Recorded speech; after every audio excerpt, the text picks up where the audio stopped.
olórin Dáfídì nínú Sáàmù orí ìkọkẹrìndínlógún kó bá wo ẹsẹ̀ kẹfà lébẹ̀. Bí okùn títa yọ bọ́ sọ̀dọ̀ mi níbi àyèyẹ. Èyí ni pé ọ̀rọ̀ ayé o ibi àyèyẹ lè kọ sí mi. Sáàmù líwíbà gẹ́gẹ́ bí ọ̀nìkan wọ́n gbọ́dọ̀ ṣàwárí ibi kò okùn títa nì kó ti kọ̀dí sí ọ̀dọ̀ rẹ. Èyí túmọ̀ sí pé okùn nìkan ṣe ọlọ́bọ̀rọ̀ ṣá débi pé wíwá yóò rí tẹ̀rẹ̀ ṣe lébẹ̀. Ṣùgbọ́n ibi kò okùn títa bá ti yà ọ̀nà ríbi di umú àrẹ̀ àfa ire òdòdó ayọ̀ òtẹ̀síwájú ìgbéga kété ohun kò nílò nínú ayé abẹ̀sẹ̀ afá sí ọ̀dọ̀ rẹ̀. Púpọ̀ ayẹyẹ kọlọ́run gbé ìhàn ọmọ rẹ̀ sí ìbẹ̀lẹ̀ yìí ni o olólórí nìyí ó títí yí okùn títa yóò bọ́ sọ̀dọ̀ níbi ayẹyẹ òun jogún rere tí wọn náà yóò wí bá lónìí òun jogún rere àbí wẹ̀ lọ́ra ara kẹ̀ kábàámọ̀ wí orílẹ̀-èdè ibi kan bí ọ sí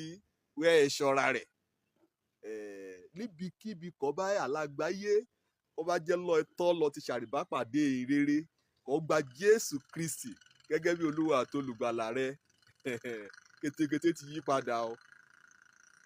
bẹ́ẹ̀ni wí kété wọn àtijọ́ bí ègún bí ìrora ọni pé bí ò bá ara ọni dárò bí o pé àìrètí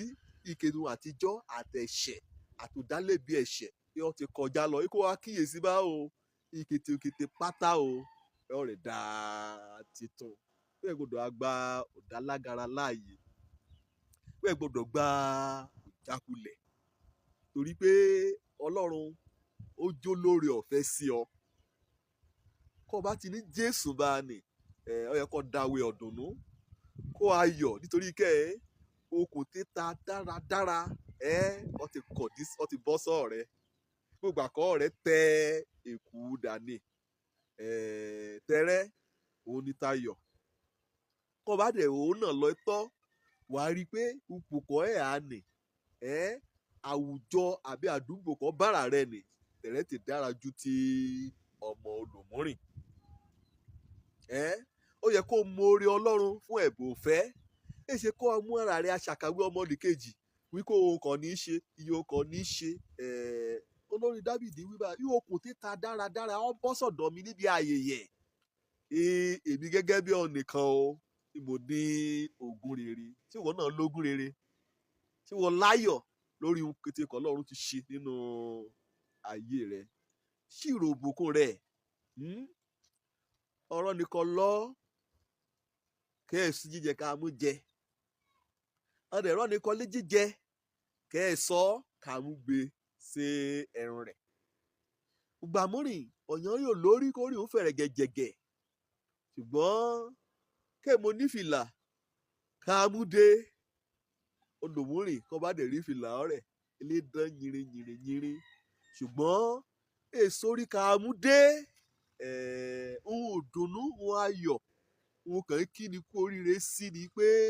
kọ́ọ̀nì ọba ti di àtúnbí ọ̀dọ́mọlẹ́yìn Jésù Kristi kàn pààrọ̀ orúkọ rẹ̀ kúrò ní ìwé ẹ̀ṣẹ̀ sínú ìwé ìyè okùn títa dáradára ó ti bọ́ sí ẹ̀hà àtọ́nìmì ó ti gbọ́kọ̀ ure Jésù ti gbọ́kọ̀ ure ó ti gbé kó àrìmọ́ falẹ̀ ohun àyẹ̀yẹ̀ á fa sínú àyè rẹ̀ kété kò nílò láyé láti ṣe àlùyọ òun lọ kọ́kọ́ Ọlọ́run gbélé Ọlọ́run wàá mú fa eré àyẹ̀yẹ̀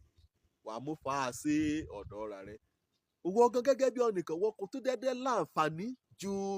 èèyàn ọmọ odò múrìn ni torí torí Ọlọ́run fúnra rẹ̀ òun ni ogún rẹ̀ Ọlọ́run fúnra rẹ̀ dẹ̀ ní ọrẹwà ayékáyé kan Ọlọ́run bá ti yí ọ̀nì ìṣoríire ayé rẹ̀ lọ